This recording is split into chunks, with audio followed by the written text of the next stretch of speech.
उम्मीद है आप सब खैरियत से होंगे। Welcome to the post market session. आज के सेशन में हमारे साथ CEO share securities Ali Nawaz साहब मौजूद हैं। अस्सलाम वालेकुम अली भाई। वालेकुम सलाम, थैंक यू।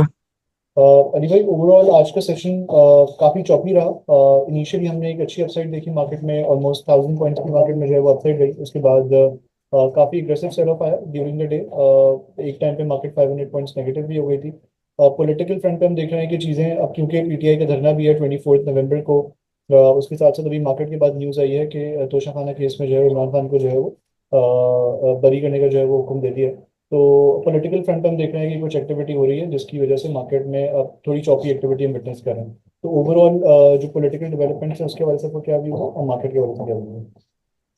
जी बिल्कुल, देखें, मेरा एक तो आज मार्केट में काफी एक अच्छी जिस तरह आपने बताया कि इनिशियल डेवलपमेंट पॉजिटिव थी। मार्केट में 96,700 के करीब का हाई था। एक्सपेक्टेशन थी कि शायद आज 97,000 पॉइंट्स भी क्रॉस कर जाएंगी। हावेवर फिर ये जिस तरह जो पॉलिटिक्स में जो है वो डिस्कस किया आपने कि थोड़ी सी वॉलेटाइल हो रही है।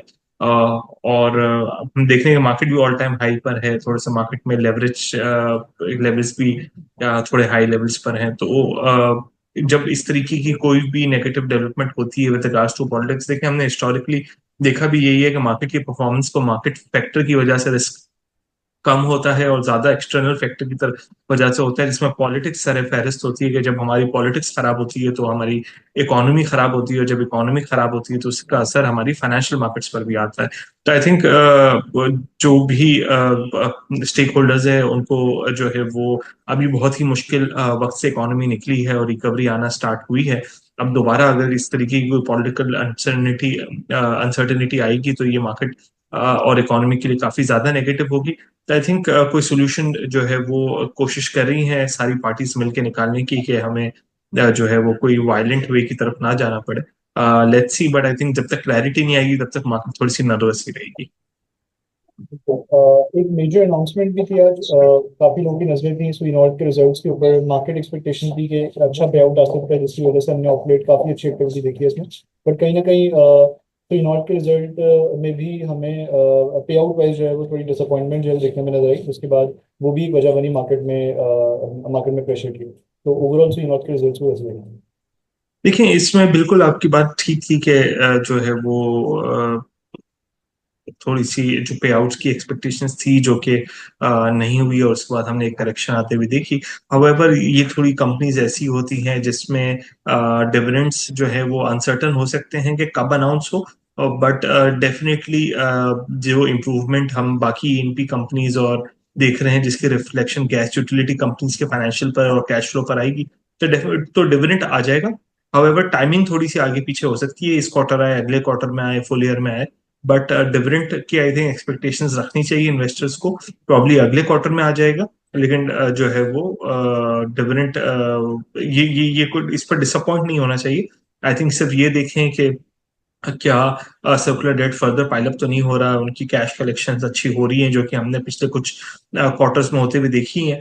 तो एज लॉन्ग एज के ये कंटिन्यू होता है तो मार्केट तो आई थिंक स्टॉक रिकवर कर जाएगा। बिल्कुल।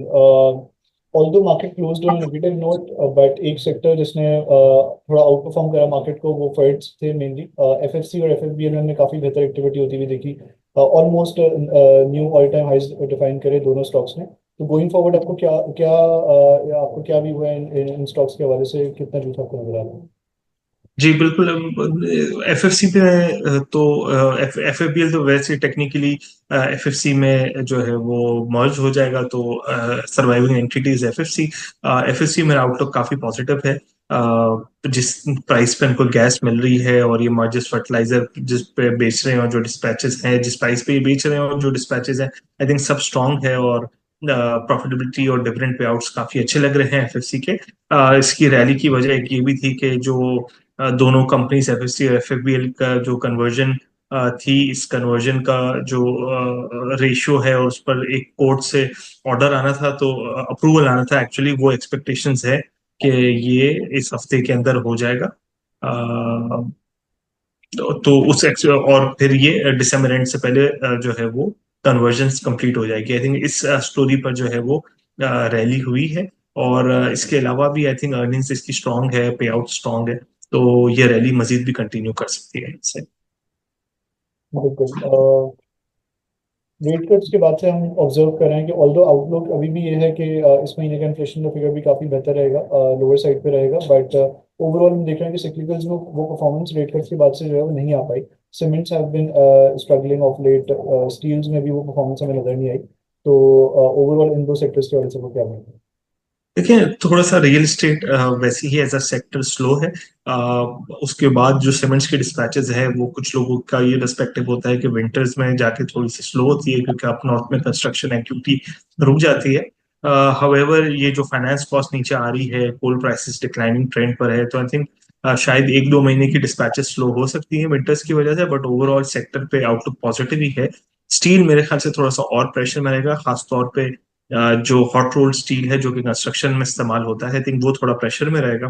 कोल्ड रोल्ड स्टील में आईएसएल, आईएनएल, आयशा स्टील, ये जो फिल्म्स बनाते हैं इसमें फिर भी हम ग्रोथ एक्सपेक्ट कर रहे हैं क्योंकि auto sales, bike sales, white goods और ये इससे रिलेटेड जो सेगमेंट्स है इनकी सेल्स में इंप्रूवमेंट हम देख रहे हैं इन सेक्टर्स में।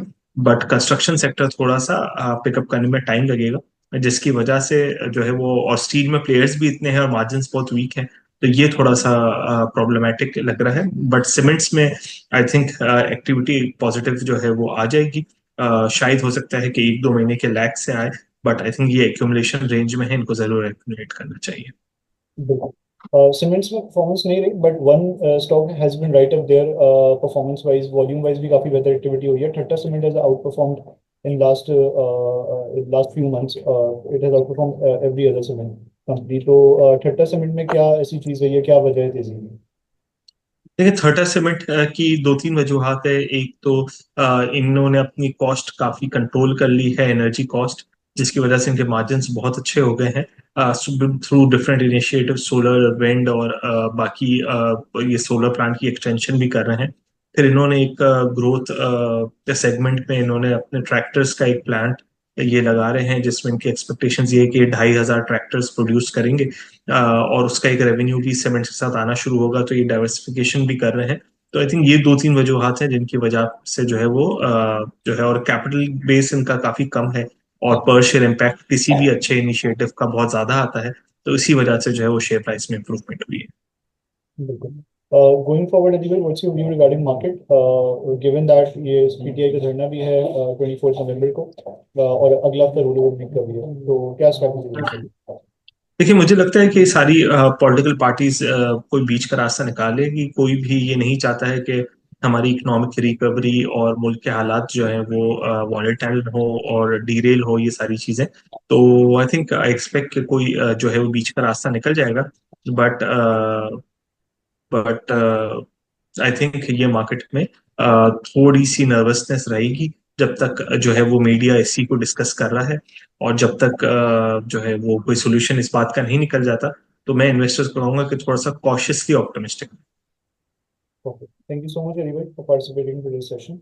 अल्लाह हाफिज। थैंक यू, अल्लाह हाफिज।